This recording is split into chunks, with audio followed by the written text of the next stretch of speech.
나눠드린 유인물 보시면서 우리 함께 말씀을 나누겠고요. 오늘 우리 다음 세대와 함께하는 수요 예배, 우리 그래도 한 명, 우리 민동이 이렇게 와가지고 한 영혼이 천하보다 귀하다고 했잖아요. 그렇죠? 그래서 많이 올 줄 알았는데 또 시골도 가고 휴가도 가고 그랬던 것 같습니다. 그래도 한 명이라도 왔으니까 주의 은혜가 우리 다음 세대에게 임하고 또 예배하는 우리 어른들, 우리 장년분들, 어른들에게도 임하는 오늘 이 저녁이 되었으면 좋겠습니다. 처음으로 하는 우리 다음 세대와 함께하는 수요 예배 어떤 말씀을 전할까 고민하다가 다음 세대에게 필요한 것은 뭘까 고민해봤어요. 그리고 우리 성도들에게 필요한 것은 뭘까 고민하다가 정말 지혜가 필요하다 그런 생각을 했습니다. 그래서 오늘 말씀 제목처럼 지혜를 얻고 지혜롭게 행하라 이 말씀으로 함께 해야 되겠다 이렇게 마음을 먹었어요. 무엇보다 이 방학 기간에 있는 이 수요 예배를 통해서 지혜를 얻는 우리 다음 세대와 우리 성도님들이 되시기를 간절히 소망합니다. 오늘 우리 에베소서 5장에서는 그 앞절에 보면 8절 9절에 보면 우리 거기 유인물에 나와 있죠. 우리 8절 9절 같이 한번 읽어보겠습니다. 시작. 너희가 전에는 어둠이더니 이제는 주 안에서 빛이라. 빛의 자녀들처럼 행하라. 빛의 열매는 모든 착함과 의로움과 진실함에 이르니라. 자, 에베소서 5장에서 유명한 말씀인데 우리가 빛의 자녀라고 말하고 있어요. 그래서 빛의 자녀들처럼 행하라 이렇게 말하고 있습니다. 그러니까 하나님의 자녀들은 빛의 자녀라는 거예요. 8절에 보면 전에는 너희가 어두움이었더니 이제는 주 안에서 빛이라. 그렇기 때문에 빛의 자녀들처럼 행하라. 그래서 우리 그리스도인들은 빛의 자녀로서 행하고 빛의 자녀로서 이 세상을 살아가야 된다는 거예요. 그러니까 우리 그리스도인들이 가는 곳에는 빛이 임해야 되고 빛이 임하면 어두움이 물러가게 되어 있는 거예요. 그래서 먼저는 우리 삶 속에 있는 모든 어두움들을 물러가게 해야 되는 거예요. 또 우리 가정 안에 있는 어두움들도 물러가게 해야 됩니다. 또 우리 이웃과의 관계 속에서 있는 어두움들도 물러가게 해야 돼요. 여러분 이렇게 어떤 사람 이렇게 보면 어디를 가든지 빛이 나는 사람 있죠. 후광이라고 하잖아요. 그러니까 그런 사람들처럼 우리 그리스도인들에게는 빛을 나타낼 수가 있어야 되는 거예요. 왜냐하면 빛이신 예수 그리스도가 우리 안에 거하시기 때문이라는 겁니다. 빛의 자녀들로서 빛을 나타내며 어두움을 몰아내며 살아가는 우리 모두가 될 수 있기를 소망합니다. 근데 오늘 이 빛의 자녀들처럼 행하라 그러면서 빛의 열매, 빛의 자녀들은 어떤 모습이어야 되는가 세 가지를 얘기하고 있어요. 첫 번째 보면 거기 뭘까요? 착함이죠. 착함. 가로 안에 들어갈 글자는 착입니다. 착함. 다른 말로 선함. 그리스도인들은 착하고 선해야 돼요. 그러니까 그리스도인들은 착하지만 또 지혜로워야 됩니다. 순하지만 우리 그리스도인들은 순하지만 강해야 돼요. 착하기만 해서는 안 되는 거죠, 사실은. 여러분 인간의 본성은 선하지 않습니다. 하나님만이 선하신 분이에요. 성경이 그것을 말하고 있어요. 예수 그리스도께서 우리 안에 거하실 때 우리가 착할 수 있는 거예요. 여러분 인간의 본성은 착한 것이 선하지 않습니다. 그러나 예수 그리스도께서 우리 안에 거하시면 우리가 선할 수 있는 거예요. 착할 수 있는 거예요. 그러니까 빛의 자녀들은 그 우리 안에 빛이신 예수 그리스도가 거하는 거죠. 그러니까 그 예수 그리스도가 우리 안에 거할 때 우리는 착함의 열매를 맺을 수가 있는 거예요. 원래부터 착한 것이 아니라 물론 성품적으로 좀 강성인 사람이 있고 좀 유순한 사람이 있고 근데 우리가 좀 잘못 아는 건 유순한 사람이 착하다고 하는데 그렇지 않습니다. 유순하다고 꼭 착한 것이 아니에요. 여기서 말하는 착함은 성경적인 기준이고 하나님이 선하신 분이라는 거예요.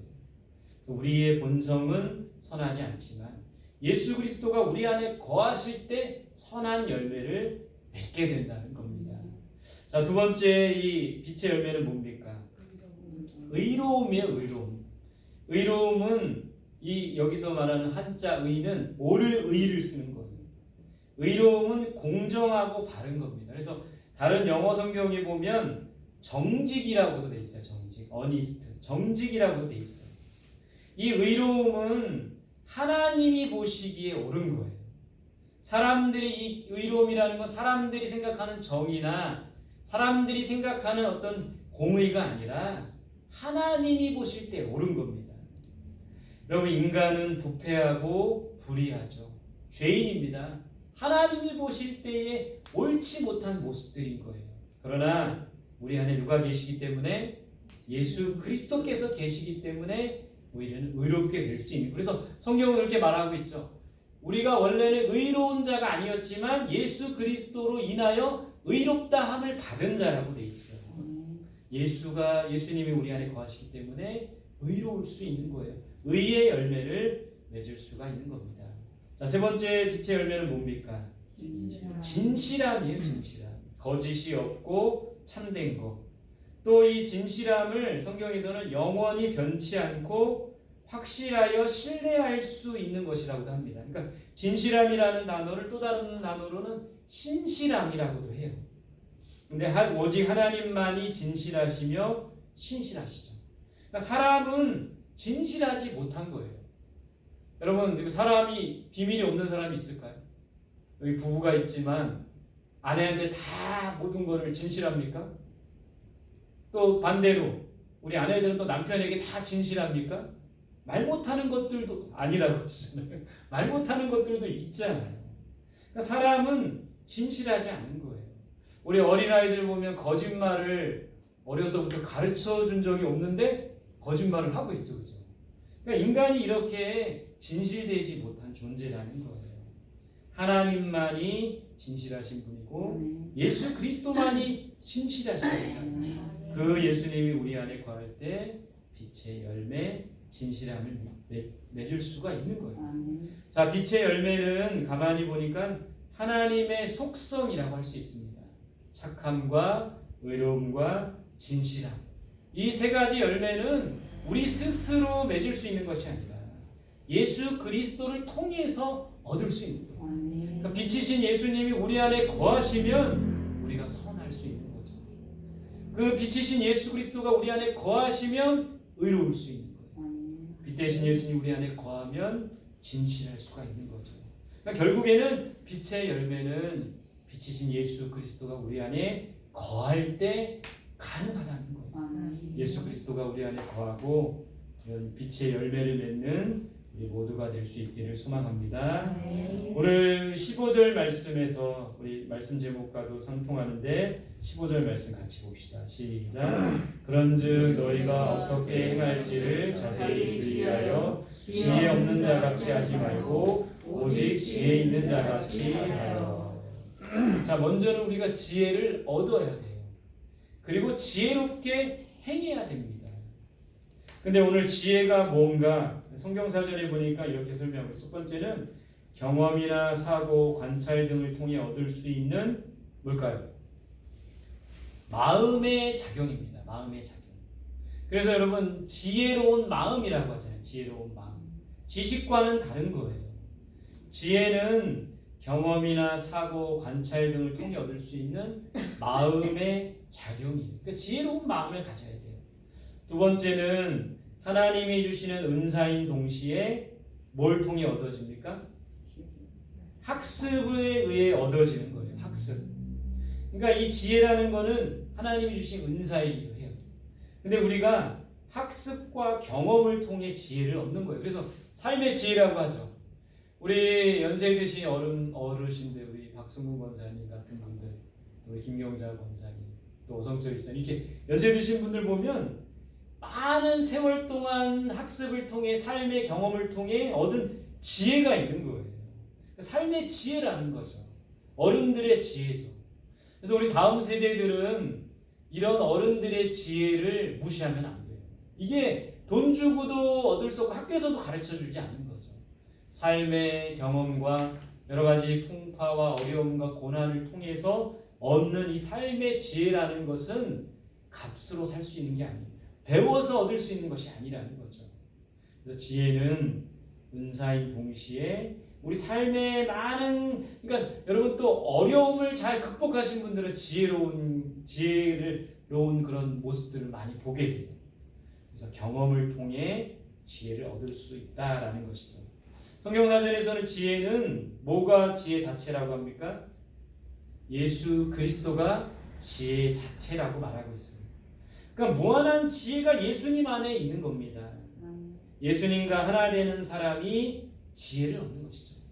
그러니까 여러분 성경에 보면 예수님이 얼마나 지혜롭습니까? 뭐 불과 10살이 안 됐는데 예루살렘 성전에서 그 많은 율법학자들과 토론하고 대화하고 얼마나 지혜롭습니까? 그런 지혜가 하늘로부터 온 거예요. 하늘로부터. 그래서 하나님의 지혜로 충만했기 때문에 예수 그리스도께서 여러분 성경에 보면 예수님이 얼마나 지혜롭습니까? 사람들과 대화할 때, 사람들과 바리새인들과 또 논쟁할 때, 여러 사람들과 대화할 때 그 말 한마디로 그 사람을 치유하기도 하고 그 사람을 회개시키기도 하고 그 사람을 돌이키기도 하고 이런 무한한 지혜가 예수님 안에 있다는 거예요. 바라기는 그 예수님의 지혜로 우리도 충만하여서 예수님처럼 사람들을 변화시키고 사람들을 올바른 길로 인도하고 또 정말 이 세상 속에 하나님의 나라를 이룰 수 있는 우리 모두가 될 수 있기를 간절히 소망합니다. 두 번째, 지혜는 어디로부터 오는가? 우리 야고보서 1장 5절입니다. 같이 읽을게요. 시작. 너희 중에 누구든지 지혜가 부족하거든 모든 사람에게 후히 주시고 꾸짖지 아니하시는 하나님께 구하라. 그리하면 주시리라. 지혜는 어디로부터 와요? 하나님께로부터 오는 겁니다. 누구든지 지혜가 부족하거든 꾸짖지 않으시고 후히 주시는 하나님께 구하라. 여러분 지혜는 하나님께로부터 오는 것이기 때문에 우리가 하나님께 구하면 되는 거예요. 하나님께서 솔로몬에게 지혜를 주셨죠. 그 지혜로 많은 백성들을 올바르게 판결합니다. 하나님께서 다니엘에게 지혜를 주셨죠. 그러니까 느부갓네살 왕의 꿈을 해석해주고 그 거대한 바사와 그 바벨론 왕국을 다스릴 수 있는 그런 지도자가 될 수 있었던 거예요. 여러분 그 원종수 권사님이라고 혹시 아세요? 이 1990년대에 이분의 간증이 정말 유행했었어요. 제가 기록해 보니까요, 이분의 간증 테이프이 250만 개나 이렇게 팔리거나 뭐 이렇게 복사가 됐대요. 그때 저도 이제 고등학생 때였는데 이분의 간증이 굉장히 유행을 했어요. 그러니까 이분이 어느 날 이제 새벽 기도를 하기 시작한 거예요. 새벽 기도를 또 이분이 공부를 이렇게 썩 잘하지 못했어요. 공부를 못했고 새벽 기도를 근데 하나님의 은혜를 체험하고 새벽 기도를 하기 시작합니다. 근데 어느 날 꿈에 하나님이 나타난 거예요. 내가 종수야, 내가 너에게 무엇을 줄까? 성경을 읽어보니까 솔로몬 생각이 난 거예요. 그래서 이분도 하나님께 하나님 지혜를 주세요. 지혜를 얻게 된 겁니다. 그러고 나서 어떤 지혜가 이 원종수 권사님에게 임했냐면 남자분이에요. 권사님. 이분이 책을 딱 한 번만 읽으면 책이 머리에 쏙 들어오는 거예요. 그래서 저 학교에서 뒤에 등수에 있었는데 시험 볼 때 머릿속에서 이렇게 책이 들어가니까는 시험을 다 이렇게 보는 거예요. 답을 다 아는 거죠. 근데 이 원종수 권사님이 다른 과목은 다 100점 맞았는데 수학은 잘 못했대요. 왜냐하면 수학은 책이 머리에 있어도 답이 안 나오잖아요. 이분이 그렇게 공부를 썩 잘하지 못했던 이분이 서울대 의대를 들어갑니다. 그리고 졸업할 때는 수석으로 졸업해요. 암 전문의가 되었습니다. 여러분 우리 다음 세대들에게 이런 하나님의 지혜가 임하면 좋을 것 같아요. 오늘 이렇게 우리가 함께 말씀 듣고 기도하면서 지혜를 달라고 구하시기 바랍니다. 하나님이 주시는 지혜로 공부하면 정말 잘 될 수 있어요. 하나님이 주시는 지혜로 운동하면 잘할 수 있어요. 하나님이 주시는 지혜로 음악하면 잘할 수 있어요. 다음 세대에게 하나님의 지혜가 임하고 또 우리 모두에게 하나님의 지혜가 임할 수 있기를 간절히 소망합니다. 자, 세 번째, 지혜를 얻으려면 어떻게 해야 될까요? 첫 번째는 동그라미 1번에 보면 누구한테 구하면 되는 거예요? 하나님께 구하면 돼요. 하나님께서 후히 주시겠다 약속하셨어요. 날마다 우리는 하나님께 지혜를 구해야 돼요. 공부할 때만 꼭 지혜가 필요한 게 아니라 이 세상을 살아가면서 정말 하나님의 지혜가 필요한 거예요. 가정을 꾸려나갈 때, 또 우리 부모님들 자녀들을 또 양육할 때, 또 직장에서 또 일할 때, 또 이웃과 관계 속에서 정말 하나님의 지혜가 필요한 겁니다. 신앙생활할 때도 하나님의 지혜가 필요해요. 저처럼 하나님의 말씀을 전할 때 정말 하나님의 지혜가 필요한 거예요. 여러분 저를 위해서 많이 기도해 주세요. 지혜를 하나님께 구할 때 꾸짖지 않으시고 후히 주시는 거예요. 두 번째, 지혜를 얻으려면 어떻게 해야 됩니까? 뭐로 충만하면 돼요? 성령으로 충만하면 됩니다. 왜냐하면 성령은 지혜의 영이기 때문에 그래요. 여러분 모세와 여호수아가 이스라엘 오합지졸이 이스라엘 백성들을 정말 잘 이끌어서 불평과 원망하던 이스라엘 백성들을 잘 이끌어서 가나안 땅까지 들어갈 수 있었던 것은 모세와 여호수아에게 하나님의 영이 임했기 때문인 거예요. 하나님의 영, 지혜의 영이 임했기 때문에 순간순간 지혜롭게 판단하고 지혜롭게 행하고 지혜롭게 전쟁하고 지혜롭게 모든 것을 행했기 때문에 이스라엘 백성들이 안전하게 가나안 땅까지 들어갈 수가 있었던 거예요. 하나님의 영이 임할 때 지혜를 얻게 되는 겁니다. 바라기는 하나님의 영, 성령으로 충만한 우리 성원교회 다음 세대가 될 수 있기를 간절히 소망합니다. 다음 장입니다. 자, 지혜로운 자는 어떻게 살아가야 되는가? 오늘 이제 15절 이하의 말씀에 계속 몇 가지 우리에게 이야기하고 있어요. 지혜로운 자는 어떻게 살아가야 되는가? 첫 번째 16절입니다. 같이 읽어볼게요. 시작. 세월을 아끼라 때가 악하니라. 지혜로운 자는 어떻게 살아야 돼요? 세월을 아껴야 돼요. 여러분 세월을 아낀다는 게 무슨 말입니까? 시간을 아낀다는 거예요. 그런 의미도 있는데 표준세 번역이나 공동 번역 성경에 이렇게 돼 있어요. 기회를 잡으라 이렇게 돼 있어요. 기회를 잡으라. 어떤 기회를 잡아야 되는 겁니까? 우리 학생들은 공부할 기회를 잡아야 되는 거예요. 이 방학을 잘 보내야 돼요. 방학을 쉬는 날입니다 하고 그냥 쉬기만 해서는 안 되는 거예요.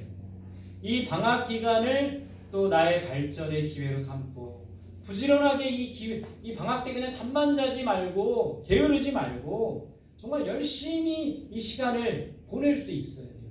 공부할 기회, 우리 이제 학생들이 좀 많이 안 와서 좀 안타깝긴 한데 공부할 기회도 정말 이때더라고요. 이때.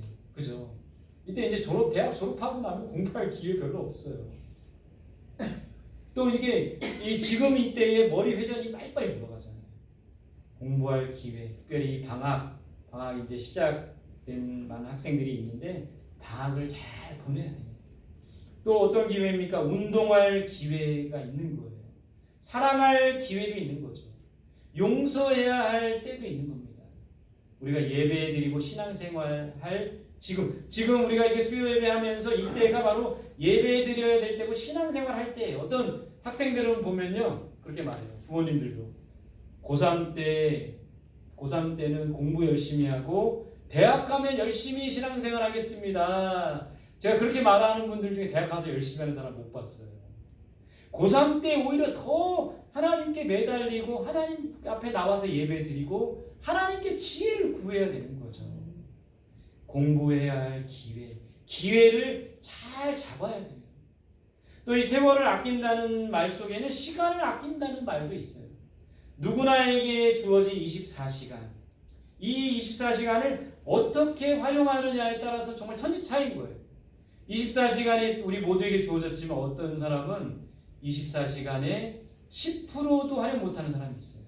그럼 어떤 사람은 24시간을 알차게 70%, 80% 활용하는 사람들도 있어요. 그게 하루, 이틀, 1년, 2년 쌓이면 그 차이는 정말 엄청난 거예요. 시간 활용을 잘해야 됩니다. 계획적인 삶을 살아야 돼요. 남들보다 10분 더 노력하는 마음을 가져야 돼요. 우리나라 야구 선수 중에 이승엽 선수라고 있어요. 홈런왕. 근데 그 이승엽 선수가 재능이 출중하다라고 생각하는데 이승엽 선수 사실은 남들보다 노력을 정말 많이 했대요. 이 이승엽 선수의 지론은 뭐냐면 노력하는 자를 이길 수 없다 이거예요. 그래서 어떤 이제 학생 때 어떤 친구가 100번 스윙 연습을 하면 자기는 110번을 했대. 10번씩을 더 했대요. 또 어떤 친구가 200번을 하면 210번을 했대. 그러니까 남들보다 5번 더, 남들보다 10번 더, 남들보다 10분 더 노력하는 자를 이길 수가 없다는 거죠. 우리 다음 세대들이 또 우리 모두가 세월을 아끼고 기회를 잘 활용하고 남들보다 더 애쓰고 노력하는 우리들이 되었으면 좋겠습니다. 자, 두 번째 지혜로운 자는 어떻게 살아가야 됩니까? 17절입니다. 시작. 그러므로 어리석은 자가 되지 말고 오직 주의 뜻이 무엇인지 이해하라. 뭘 이해해야 됩니까? 주의 뜻이 무엇인지 이해해야 되는 거예요. 그러니까 지혜로운 자는 하나님의 뜻이 무엇인지 묻고 분별하고 순종하는 거예요. 그러니까 신앙적인 관점에서 볼 때 미련한 사람은 어떤 사람이냐면 부지런한데 미련한 사람이 있어요. 하나님의 뜻과 상관없이 자기 뜻대로 자기 계획대로 막 열심히 살아가는 거예요.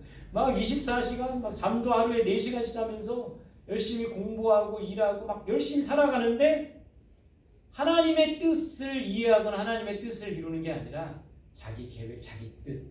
여러분 이거 신앙적인 관점에서 볼 때 이 사람은 지혜로운 사람이 아닌 거예요. 먼저 하나님의 뜻이 무엇인지 묻고 분별하고 그 뜻에 순종해야 되는 거예요. 그게 하나님 나라의 지혜로운 사람. 신앙적인 관점에서 지혜로운 사람입니다. 어떻게 하나님의 뜻을 묻고 분별하고 순종할 수 있습니까? 말씀 묵상을 통해서 하나님의 말씀을 듣고 읽고 묵상하는 것을 통해서 우리는 하나님의 뜻이 무엇인지 이해할 수가 있는 거예요. 큐티라고도 하죠. 큐티. 저희 딸이 이제 방학 계획 중에 매일매일 큐티 하기 이렇게 큐티 30분 하기 이렇게 그거를 이렇게 계획을 세웠어요. 그리고 친구한테 나 방학 이렇게 보낼 거야 이렇게 딱 보냈어요. 그랬더니 믿지 않는 친구가 큐티 30분? 믿지 않는 친구가 큐티가 뭔지 모르는 거예요. 그래서 저희 딸한테 큐티가 뭐야? 귀여움을 가꾸는 시간이야? 이렇게 물어보래요. 큐티가 귀엽다는 말도 있거든요. 귀여움을 가꾸는 시간이 큐티야? 이렇게 물어봤다고 그러더라고요. 여러분 말씀 묵상을 통해서 큐티를 통해서 말씀과 기도를 통해서 우리는 하나님의 뜻을 알 수가 있는 거예요. 그래서 이 시간에 정말 하나님의 말씀을 듣고 또 이 시간에 함께 기도하면서 하나님의 뜻이 무엇인지 알고 그 뜻을 분별하고 그 뜻에 순종하는 우리 모두가 될 수 있기를 바랍니다. 자, 세 번째 지혜로운 자는 18절 같이 봅시다. 시작. 술 취하지 말라. 이는 바람한 것이니 오직 성령으로 충만함을 받으라. 지혜로운 자는 뭐에 취하지 않는다고요? 네, 제가 보니까 여기 술 마시는 분은 없는 것 같아요. 민동이 술 마시나 혹시? 마신 적 있나? 괜찮아 있어도 돼. 술에 취하지 않는 거예요. 근데 여기서 말하는 거는 술만을 말하는 거지 술만을 말하는 게 아니에요. 지혜로운 자는 뭔가에 취하면 안 되는 거예요. 잠에 취하면 안 됩니다. 스마트폰에 취하면 안 되는 거예요. 이성, 남자는 여자, 여자는 남자, 이성에 취하면 안 되는 거예요. 돈에 취하면 안 되는 거예요. 욕심에 취하면 안 되는 거예요. 게임에 취하면 안 되는 거죠. 요즘 청소년들이 게임과 스마트폰 중독들이 많다고 합니다. 거기에 취하면 안 되는 거예요. 내가 절제할 수, 여기 술 취하지 말라 방탕한 것이 있는데 방탕이라는 말을 제가 사전에 찾아보니까요. 절제하지 못함, 허영심이 넘쳐나며 삶의 규모가 없고 타락한 상태. 이게 바로 방탕이더라고요. 그러니까 절제하지 못하는 것은 방탕입니다. 삶의 규모가 없고 삶의 어떤 규칙이 없는 거 그게 바로 방탕인 거예요. 뭔가에 취해 있으면 방탕한 삶을 살 수밖에 없는 거예요. 18절에서는 오직 뭐에 취하라고 해요? 성령으로 충만함을 받으라고 했어요. 어떻게 하면 성령 충만을 받습니까? 간절히 기도하고 예배 드릴 때 성령 충만 받아요. 이 수요 예배를 통해 정말 성령 충만한 우리들이 될 수 있기를 간절히 소망합니다. 우리가 함께 기도할 제목이 바로 그거예요. 젊은이들을 보면서 기도할 제목이 바로 뭔가에 취하지 않도록 우리 젊은이들이 너무 이렇게 뭔가에 취해 있는 거예요. 방탕한 삶을 살아가는 거예요. 스마트폰에 취하고 돈에 욕심에 취하고 게임에 취하고 뭔가로부터 이게 취해 있는 그런 모습을 보게 됩니다.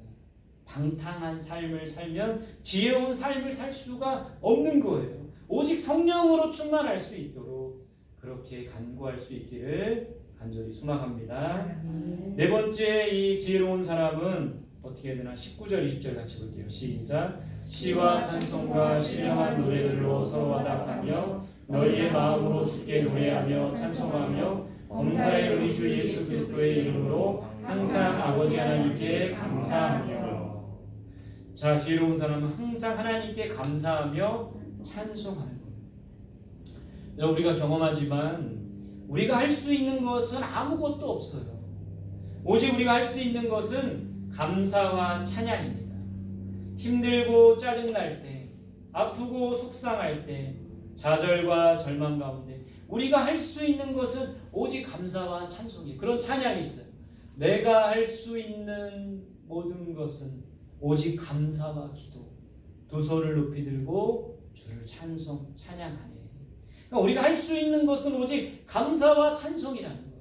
감사와 찬송을 부를 때 하나님이 임재하시고 하나님의 영이 임하고 하나님의 지혜가 우리에게 충만하게 임한다는 거예요. 그래서 여러분 힘들고 짜증날 때 막 짜증내고 막 불평하고 원망하지 말고 감사와 찬송을 부르시기 바랍니다. 하나님의 영이 임하고 하나님의 지혜가 임하는 거예요. 아프고 속상할 때 정말 속 끓이지 말고 좌절과 절망 가운데 있을 때 주저앉지 말고 감사와 찬송을 불러보시기 바랍니다. 다시 회복하게 하시는 하나님의 은혜가 임한다는 거예요. 감사와 찬송을 부를 수 있기를 소망합니다. 아멘. 마지막 다섯 번째 우리가 지혜로운 자가 어떻게 해야 됩니까? 하나님을 경외하는 거예요. 오늘 21절에 그리스도를 경외함으로 피차 복종하라. 그러니까 우리가 서로에게 존중하고 복종하고 성도인 여러분들은 우리 목회자에게 복종해야 되고 또 저도 여러분들의 또 의견을 잘 받아들이고 존중해 줘야 되고 또 가정에서는 가장에게 복종해야 되고 학교에서는 선생님에게 복종해야 되는 거죠. 근데 그리스도를 경외라는 말은 하나님을 사랑하고 두려워하는 마음인 거죠. 하나님을 경외함으로 그렇게 해야 된다는 거예요. 잠언 9장 10절에 여호와를 경외하는 것이 지혜의 근본이다라고 했어요. 지혜로운 자는 하나님을 경외하는 거예요. 다니엘처럼, 다윗처럼, 요셉처럼, 히스기야처럼 하나님을 사랑하고 하나님을 두려워하는 자들에게 하나님은 지혜를 주시는 거예요. 하나님을 경외하는 자에게 하나님께서는 지혜를 부어 주신다라는 겁니다. 오늘 지혜로운 자는 어떻게 살아가야 되는가? 세월을 아껴야 돼요. 주의 뜻이 무엇인지 이해합니다. 술에 취하거나 다른 어떤 것에 취하면 안 되는 거예요. 항상 하나님께 감사하며 찬송하는 거예요. 하나님을 경외하는 삶을 산다는 거예요. 우리 모두가 그렇게 살아갈 수 있기를 바랍니다. 결론입니다. 우리 첫 번째는 같이 읽어봅시다. 시작. 빛의 자녀들처럼 행해야 한다. 빛의 열매는 뭐라고 했죠? 착함과 의로움과 진실함. 그 열매를 어떻게 하면 맺을 수 있어요? 빛이신 예수 그리스도가 우리 안에 거할 때 열매를 맺는 거예요. 빛 대신 예수님이 우리 안에 임하셔야 돼요. 어두움이 물러가고 빛의 열매를 맺을 수가 있는 겁니다. 자, 두 번째 읽읍시다. 시작. 하나님께서 주시는 지혜로 충만해야 한다. 구하는 자에게 후히 주신다고 했죠. 성령 충만한 자에게 지혜를 주신다고 했어요. 하나님을 경외하는 자에게 지혜를 주신다고 했어요. 그 하나님의 지혜로 충만한 우리들이 되었으면 좋겠습니다. 세 번째 읽어보겠습니다. 시작. 하나님께서 주시는 지혜로 살아야 한다. 세월을 아끼고 하나님의 뜻을 이해하고 술 취하지 말고 오직 성령에 취하고 항상 하나님께 감사와 찬송을 올려드리며 하나님을 경외하는 우리 모두가 되시고 우리 다음 세대가 될 수 있기를 간절히 소망합니다. 오늘 우리 이 예배 비록 우리 청소년들이 우리 다음 세대가 많이 참석하지 못했지만 이 영상